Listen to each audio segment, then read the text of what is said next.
Welcome to Snyder's Inc., where the fun never ends. Reactions, gaming, and more with Josh as your friend. Tune in, buckle up, it's a ride you don't wanna miss. Snyder's Inc., let's dive in, feel the ultimate bliss. Hello everybody, welcome to Snyder's Inc. And today we got another video here from Doxia Mysteries, and this is throwaway01923450, Reddit's most haunted user. We're gonna get right into it. Ladies and gentlemen, hit the like button, hit subscribe button, comment, thing down below. Let's go.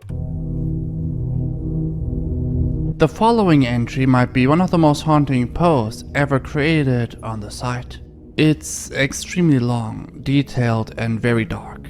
The entire post is full of crucial details, so leaving out aspects of it like I normally do would be unfitting. This will be a very long read. On the 14th of August this year, a throwaway account made the following post on the subreddit Confessions. I had an affair and killed my wife. Now I'm raising our toddler alone. My wife and I met when we were in our late teens. She had an extremely traumatic upbringing and severe alcohol abuse issues with occasional drug use. She would drink to blackout and was physically violent with me during these periods, and during binges would make occasional attempts on her life and was physically violent with others. She would flirt with and hang out with other men while blackout drunk. On 3 occasions throughout our relationships, I saw her kissing other men while falling down drunk. She would constantly accuse me of cheating despite me being totally faithful. For those who will say she chose to drink and is responsible for drunken actions, that isn't how addiction works. But So,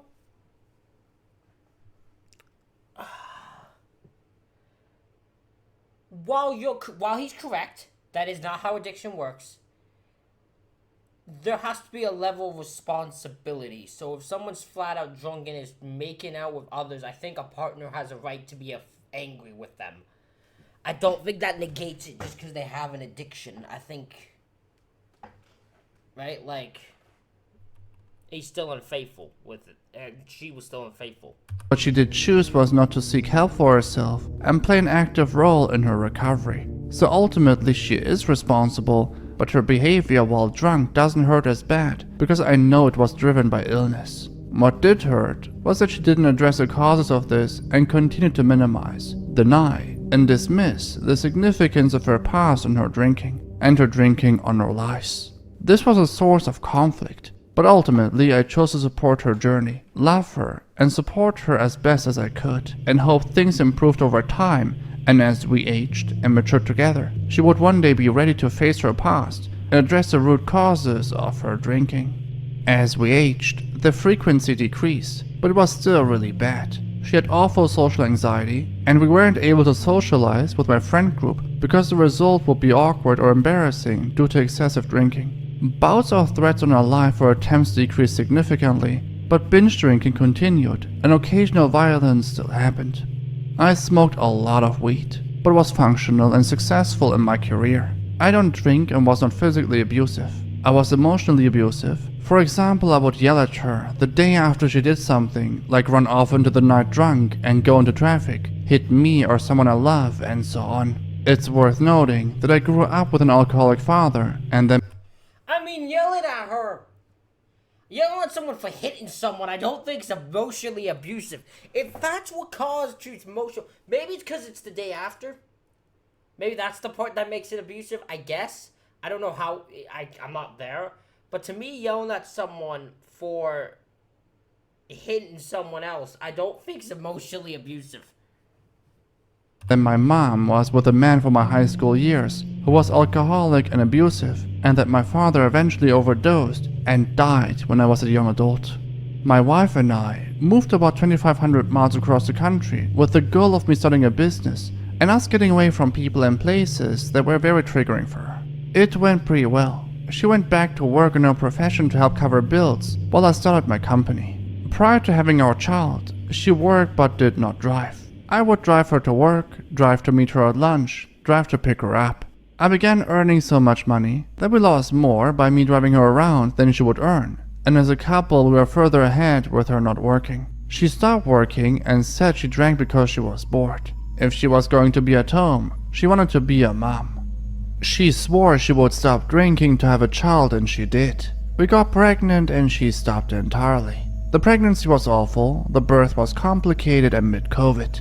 We had no family support. I was busy with my company. She was overwhelmed being the 24/7 caregiver to a demanding infant toddler.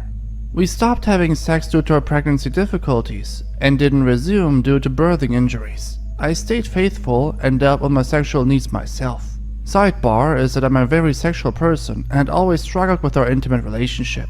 At times, when she would get drunk and become abusive, I would consider straying. I went as far as going for a walk with a girl once, but felt awful and told the girl I had to leave. When our son was around a year old, Ooh.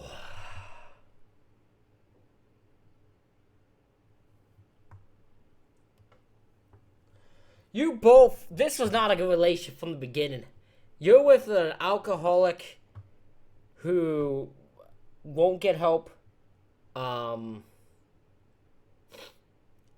Then she stops for a child. If you give her a child, you give her a child. You want then nothing to do with the child by the vibe I'm getting here. So she's just taking care of everything while you're busy with your company. And then you go about talking about how you almost cheated, that she cheated on you and you've almost cheated on her. Like, this was doomed to end in some catastrophe. she was clearly feeling overwhelmed, which was very reasonable. Even the most functional person would feel overwhelmed being with an infant 24/7 with no friends, no family, and a disengaged husband. She started drinking again as a result, but at the time I didn't see how this was a symptom of her lack of support. All I saw was that my son was going to grow up like I did, and she was breaking her promise without trying to get help. One night at around 2 a.m., I heard noises in our bedroom and found her passed out drunk with our toddler crawling around the floor. I went in and grabbed our toddler and angrily yelled, "What are you doing? If you passed out with him on the chair, you could have suffocated him," and started leaving with him. She got angry and punched me in the face and pulled our toddler from my arms. I completely lost my temper, and for the first time ever I hit her back. I hit her like a father would hit the back of a child's head when they were misbehaving. It was fairly hard. She started crying. Something broke inside me in that moment. The level of abuse, dysfunction, my disappointment in myself for hurting her, for hurting our child, for bringing him into this environment, and failing to make life safe and stable for him, it all flooded me. I had become a horrible, hateful person. I had so much resentment for my wife, my partner in life, my co-parent, that I hit her. I felt sick to my stomach and knew that I would never do something like this again. If I ever got near that point, I need to leave. Not just the physical space, but the relationship. The next day we talked, and she said she deserved it and knew she needed to change. More of the same, not addressing the issues, but feeling shameful and swearing off drinking for a time, only to eventually build enough resentment and stress to justify returning. My man, look, I don't want to be the guy. I'm going to hope this ends if you take it, sound accountability, but I don't know if you killing her is because she gets back into drinking, or you killing her because you actually killed her. The part outline, you're going on about how she's not taking accountability. My man, you are the reason for all of this, so the drinking way after the child, because you're not fucking being a child. You're not being a father. Fucking help this poor woman. Infrequently, binge nights happened, but they were limited to her playing loud music, which was upsetting, but I did my best to ignore it and try to sleep. We moved to a new house in the fall of 2022, and things were good in terms of drinking. She didn't really drink at home at all. We had sex maybe twice a month, but it felt like a chore and seemed to hurt her. Life was a grind. I would get up, work, come home, do childcare, and she would try to see me for a bit after our toddler fell asleep. Usually we'd be together for 10 to 20 minutes before he'd wake up screaming. It was so stressful that she would sometimes not try to see me and just stay in bed scrolling for a couple of hours before sleeping herself. I could see that it frustrated and overwhelmed her too. We had zero time to ourselves. Her family wasn't functional in another part of the country. My family had all passed away. She didn't want any babysitters until our toddler could speak clearly and was mature enough to share any situations of mistreatment. I felt like a paycheck. She felt like a mom robot. She was trying hard, staying sober, she got her license, she'd drive him to some appointments. I tried talking to her about driving to appointments across the city so I didn't need to leave work, but she was too nervous with our toddler in the car. She tried talking to me about being more involved and present. All she wanted from me was to get up with him at 7 to 8 a.m. They slept together in our bed, so she was alone at night and alone getting up in the morning. I slept in the basement. I would often work or game until 3 to 4 a.m. and get up around 9 to 10 a.m. I asked her to move him into the baby room, but she wouldn't because she felt anxious that she was too far away at night, unable to respond in time for a fire, wouldn't hear medical issue, etc. I was upset that I paid for a 4-bedroom house in an expensive area and we used 1 bedroom. She was upset about my lack of support. I was upset about our lack of connection. She was too. I asked for therapy, but she refused. I started developing feelings for a coworker. I told myself that if I hit midlife and dedicated 15 years to this person and drinking was still a problem, and on top of that I'm developing feelings for other women, and feeling my attempts to resolve things with my wife weren't working, that I needed to end the relationship before I cheated. I brought up that I was in a really scary mental state, that I wasn't doing well mentally, and that I needed her to hear me. I needed a connection. She got angry and refused to do anything until I stepped up. She brought up all the wrong I had done. The next time she drank, she played loud music while I was trying to put our child to bed. I texted her about it and she told me something like, "Now you know how it feels to struggle alone as a parent, bud." I mean, look, she has a point. I don't know if I'm supposed to, whose side I'm supposed to be on here. She's dealing with this alone. You're in the basement, gaming and working. You're not helping at all. You are probably the most neglectful. This is one of the most neglectful parents that are involved in her life. You are disinterested in this entire family. Or you just want a sex, dude. The next day, I told her I wanted a divorce. Her reaction scared the shit out of me. She was so sad and scared she was shaking, crying, begging me to stay. I felt so effing bad, so awful, so guilty. It hurt me so deeply to see the woman I love hurting so bad. I knew I was developing intense feelings for another woman and felt checked out. But how the F do I just leave the mother of my child who has no other support in this state? At the same time, how do I continue? I was totally tapped out. I had nothing left. I was so sad but also so angry that she didn't go to therapy with me before. That I went through more than a decade of intense abuse and infidelity. She refused to address it, but now that something is hurting her, she's totally invested in therapy, and that I don't want to was seen by her as unfair, not giving her a chance, abandoning and betraying her.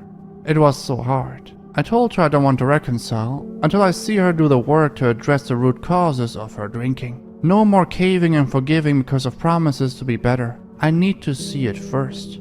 My feelings for my coworker were getting stronger as we worked closely together. I told myself I need to either forget about other women and totally dedicate myself to my wife altogether and accept a lifetime of struggle with these issues, or try connecting with another woman to see what it's like. I began opening up about my emotional pain to my coworker, and she told me she was going through a breakup, and I lied and said I was too. I took my ring off at work so she'd be more open to talking to me deeply. I thought I'd wait until my wife had done some therapy and cut off the conversations with my coworker if my wife put in the effort and made progress. My wife wouldn't go to therapy solo or AA. She said she doesn't need it and was only interested in going with me. This made it seem to me like she wasn't focused on her drinking or trauma, only in reconciling. To reconcile, I need her to make that shift. I was growing closer with my coworker, and we started going for drives outside of work at night. My car broke down in a remote spot, and it was in the middle of a cold snap in March. The tow truck was a 2-hour wait. We huddled up, and I put my arm around her. I hadn't had sex or orgasm at all in weeks, and wasn't thinking clearly. I started touching her intimately, and we had intercourse. It was very fast, only a couple of minutes. As soon as I finished, the tow truck came. I took her home and went home myself. I felt sick, and I went to what was now my basement apartment and cried while I cleaned myself. I reached out to a male friend who told me to deny until I die. I thought my wife might offer herself if I told her, but I wonder if we could have worked through it. Maybe I was just selfish and a coward. Weeks went by, and I did couples therapy with my wife. I wasn't able to invest fully because of my connection with my coworker. Even without her, I don't know if I would have been able to succeed in couples therapy. When I brought up the years of unaddressed abuse, resentment and betrayal, my wife would fairly point out that it was years ago. I'm just focusing on the negative. Let's move forward. We couldn't seem to focus on and get validation about my past hurts with her, and she didn't want to do AA or therapy individually for her trauma. I stopped going to couples therapy and started engaging with my coworker more. I told my wife that I needed space to think and just see if my feelings change. This was true in a way, but I didn't give her a fair shot at all because there was no space for my feelings to change. She stayed sober and was an absolute rock star mom and partner. I feel so effing off. So she changed, she did what you asked, and you were just never even gonna really bother, no matter what you did, you just wanted to get sex from a coworker. Awful for being unfaithful to her. She caught on and started finding evidence. She found my coworker's hair on my shirt and asked me about it. I denied it. She went through my phone records and saw I'd been calling her often. I told her I had developed a connection with her and was confiding in her, but that's it. That wasn't true. She demanded I stop. I told her I would. I did for a few weeks, but started again. She found cat hair on my clothes one night. I denied it was due to being at my coworker's house. She found stains on my pants one night. I said it was for masturbating. I mentally abused her by gaslighting her. She knew she was right, but wanted to believe me so bad, and I took advantage of that. In September of 20... What a piece of shit! This guy sums off as a major piece of shit. I'm no mad. I don't like this guy at all, man. What a fucked up dude he is. 23, I still... And here's, okay, and before any of you are going to try to defend him, saying he was in an abusive relationship, you're right. He can leave. He chose to stay and then cheat. That's when you lose all day. He knew he was out. It wasn't like other people when they don't know they're out. They really want out, so they do other shit. He knew for sure he was never going to really forgive her. He was never going to be able to move on. He wanted to be with his coworker. He chose to stay. He lost all credibility to me as a man or anything at that moment. maintained that I wasn't dating, but that I wanted to. I encouraged her to go on dating sites and start dating, that I would watch out toddler for her so she could date others and have the romantic connection and simple human connection she craved. Unfortunately, this caused so many triggers for her that she began drinking again. It got bad fast. I found her at home unconscious drunk during the day with our toddler running around. I told her I'd have to take him away if she didn't get help. She swore she would, but things just got worse. She started going on 2 to 4 day benders, showing up high on something, not looking, talking, or acting like herself. I was so hurt and so angry. I started sleeping at my coworker's house a few nights a week and set up cameras at home to make sure our toddler was safe while I wasn't there. We reached a point where she said she needed to be out of this house and away from my clothes, my smell, my presence, so she could heal. I told her I need the freedom to drug or alcohol test her at any time to make sure our toddler was safe. This became an emergency court action and she eventually agreed. I helped her get a new townhouse, gave her the car, but she drove drunk and crashed it twice. My insurance covered the repairs both times, totaling $17,000. It became very scary. Her grandma died, who was one of the last people who she felt connected to. I could see a dark change in her, and she began wearing her grandma's hat and bracelets. Her other grandma died not long after, and she got even worse. I reached out to my wife's brother to express my concern, and to my surprise, he wasn't angry with me. He was just as scared as me, and we met to talk about our fear that she was dying. Selfishly, my thoughts were that I could never escape being the rescuer to my wife's emergencies. There was always an emergency. If I wasn't having an affair and simply ended our marriage, it would have still been a 10 out of 10 betrayal, and she still would have viewed me the same way. I held fast, and didn't end my affair to reconcile or just be a support for her. I maintained that she needed to go to AA, go to therapy, and stopped going on 2 to 4 day benders, forcing me to be off work and confusing, scaring our toddler. I decided to move out in March 2024. My wife got her own place in April 2024. I couldn't financially manage paying my wife $2,000 per month to help her survive, while also paying for my own household and expenses. My coworker and I were becoming more serious, and I opened up to my wife about the fact that I was dating her, but lied about the timeline. I said I started dating her in October. She was devastated and confirmed that I'd been lying the whole time. She said she wasn't comfortable with my coworker being around our child until we had been dating for a year. My coworker said she needs me to be completely honest with my wife. No more lies, no more half-truths. So I was. I told my wife I'd been dating my coworker since May 2023. She was devastated all over again. She went through all of the events I gaslit her about. All the lies, all the times it seemed like we were connecting, and told me that this was going to kill her. The lack of honesty and betrayal. I was her person, her husband. The one person who didn't leave her, no matter how she treated me or what she did, and that in 2022, she finally started feeling safe with me. We were talking about having a second child, but at the end of 2022, I backed out because I didn't want to have another child before the drinking issue was treated. She told me she wants me to be totally honest with my coworker, and if I was, and my coworker didn't leave, she would meet my coworker and consent to our child being around during the days I had our toddler at my house. I told my coworker 70% of the truth, but didn't tell her that I sexually cheated on her with my wife 3 times over the course of the year. Obviously my coworker felt hurt, betrayed, angry, sad, and demanded that I don't continue conversations with my wife. I don't go to her house. I don't play the role of a support figure.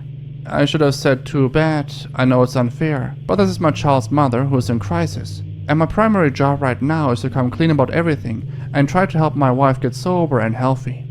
I didn't though. I tried my best to toe the line. I wanted to keep my new relationship and work my way up to being honest.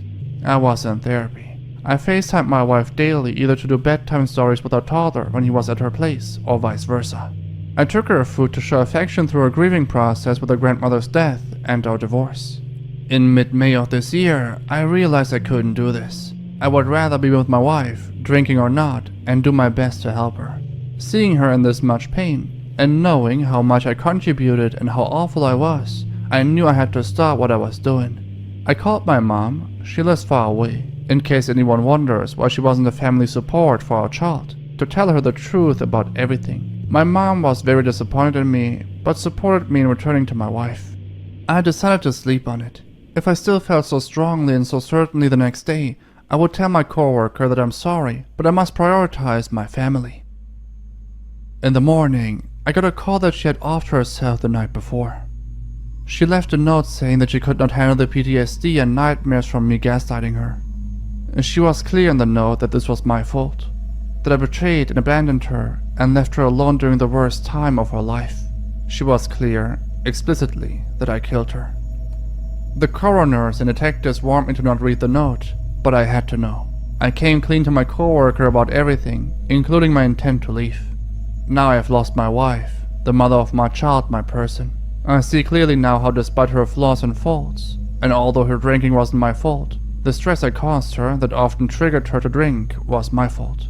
I see how much more I could have done. I see how horribly abusive I was. My wife was too, but not in the recent past. I see how distorted I was. I often wake up at night. I cry constantly. I have breakdowns multiple times per day. I shake. I feel sick. I might as well have killed my wife myself.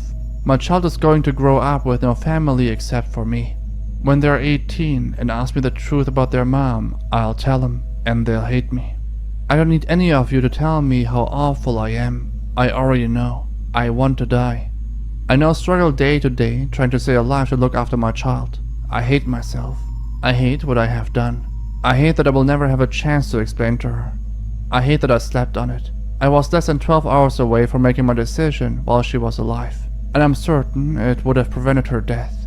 I hate that I prioritized the person I knew and dated for a year over the person I was with for 15 years, married and had a child with.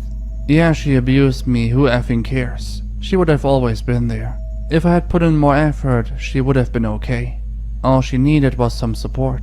She was alone in the world except for me. and I checked out on her. Yeah, she refused so many chances to heal or address her issues before, but who the F cares? Why be spiteful or say, should have changed when you had the chance?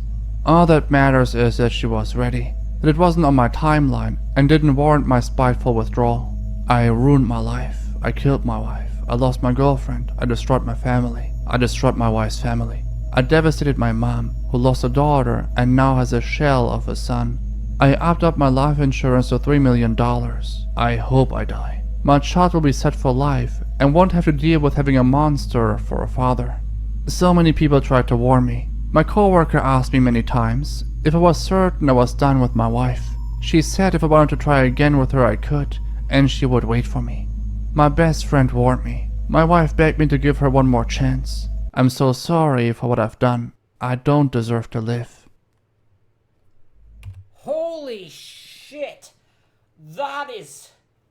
Oh my God. I was not ready for this.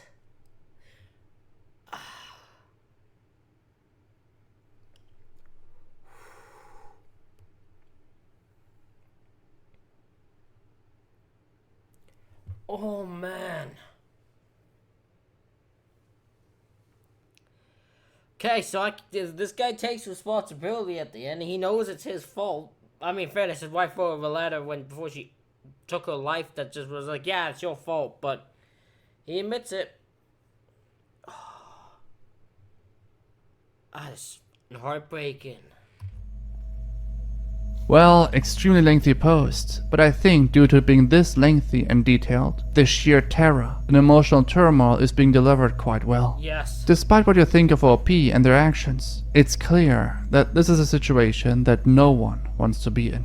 There were numerous comments under this post, most sharing sympathy for OP, but others are doubtful that the story is even real. Even more people were DMing OP, wishing Wasn't making enough money to be buying a bunch of homes and apartments for him and his wife to be living separately, yet couldn't pay to hire a babysitter to help his sick addict wife care for their son and ensure his safety.